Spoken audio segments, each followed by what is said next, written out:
అందరికీ నమస్తే। ఈరోజు పార్లమెంటులో కేంద్ర బడ్జెట్ని ప్రవేశపెట్టిన నిర్మలా సీతారామన్ గారు మరొకసారి తెలంగాణకు మొండి చేయ చూపించారనడంలో ఎలాంటి అతిశయోక్తి లేదు।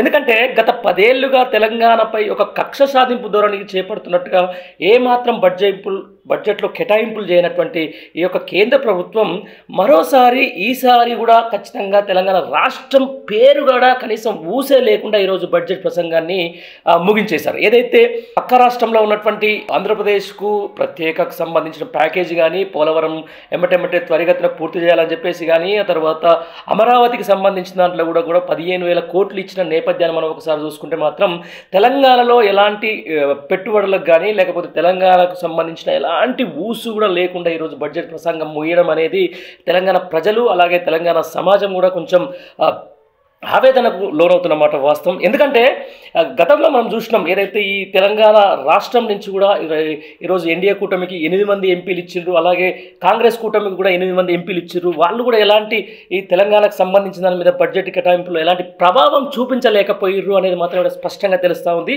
దీంతో పాటు ఏదైతే ఇదే 16 సీట్లు తీసుకొని వెళ్ళినటువంటి చంద్రబాబు నాయుడు ఆంధ్రప్రదేశ్కు కావాల్సిన అన్ని సౌకర్యాలు కానీ లేకపోతే బడ్జెట్ కేటాయింపులు కానీ ఈరోజు చేసుకోవడం వల్ల కూడా ఆయన సక్సెస్ అయిందని చెప్పుకోవచ్చు। ఇదే విషయంలో తెలంగాణ రాష్ట్రానికి సంబంధించి వాళ్ళు ఎన్ని రోజుల నుంచి ఎదురు చూస్తూ ఉన్నారు, మాకైనా బడ్జెట్లో కేటాయింపులు చేస్తారా, లేకపోతే ఇటు రైల్వేకి సంబంధించింది అయితేనేది లేకపోతే కొన్ని ఎస్ఎంఈ చిన్న చిన్న పరిశ్రమలకు సంబంధించి ఏదైతే ఏమైనా కేటాయింపులు జరుగుతాయని చెప్పేసి ఎంతో ఆశగా ఎదురు చూస్తున్నటువంటి ఈ తరుణంలో మాత్రం కనీసం తెలంగాణ ఒక రాష్ట్రం ఉంది, ఆ రాష్ట్రానికి సంబంధించిన దాంట్లో ఏమన్నా అవసరాలు ఉన్నాయా లేవా అనుకోకుండా కూడా కేవలం ఒక పేరు కూడా ఎత్తకుండా ఈరోజు నిర్మలా సీతారామన్ గారి బడ్జెట్ సమావేశం లేకపోతే బడ్జెట్కు సంబంధించిన ప్రవేశపెట్టడం జరిగింది।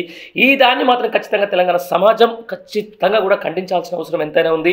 రానున్న రోజుల్లో ఏదైతే తెలంగాణ రాష్ట్రానికి ఏదైతే తెలంగాణ ప్రయోజనాలకు ఖచ్చితంగా ఇక్కడ ఉన్నటువంటి ఎవరైతే తెలంగాణ మీద ప్రేమ ఉన్న వాళ్ళే ఈరోజు రాష్ట్రానికి సంబంధించిన నిధులు కానీ దేన్ని కానీ తెప్పించే ప్రయత్నం చేస్తారనే దాంట్లో ఇదొకసారి ఖచ్చితంగా ఉదాహరణగా నిలుస్తోంది। ఎవరు ఇక్కడ నుంచి 8 మంది బీజేపీ నుంచి గెలిచిరు, 8 మంది ఏదైతే కాంగ్రెస్ నుంచి గెలిచిరు, ఒకరు ఎంఐఎం నుంచి గెలిచిరు, వాళ్ళెవ్వరు కూడా ఈరోజు పార్లమెంట్లో తెలంగాణ ప్రయోజనాల మీద కానీ తెలంగాణ ప్రయోజనాలకు సంబంధించి కానీ కనీసం మాట్లాడలేకపోయినరు।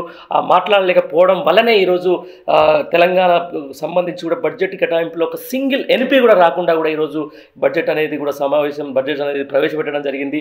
దీనికి సంబంధించిన ప్రతి ఒక్కరు కూడా సమాధానం చెప్పాల్సిన అవసరం ఉంటుంది। ఇక్కడ ప్రతిపక్షంలో ఉన్న కాంగ్రెస్ సమాధానం చెప్పాల్సి ఉంటుంది, లేకపోతే అధికార పక్షంలో ఉన్న బీజేపీ ఎంపీలు కూడా ఇక్కడ తెలంగాణ ప్రజలకు సమాధానం చెప్పాల్సి వస్తుంది। ఇద్దరు కేంద్ర మంత్రులు ఉన్నారు, వాళ్ళకి సంబంధించిన ఇక్కడ ఏదైతే రోడ్లకు సంబంధించి అయితేనేది లేకపోతే ఉప్పల్ నారపల్లి టు కారిడార్ ఏదైతే ఉందో ఉప్పల్ కారిడార్ ఎలివేషన్ కారిడార్కి సంబంధించి కూడా అవన్నీ కూడా దాని మీద బడ్జెట్లో ఈసారి కేటాయింపులు జరగలేదు।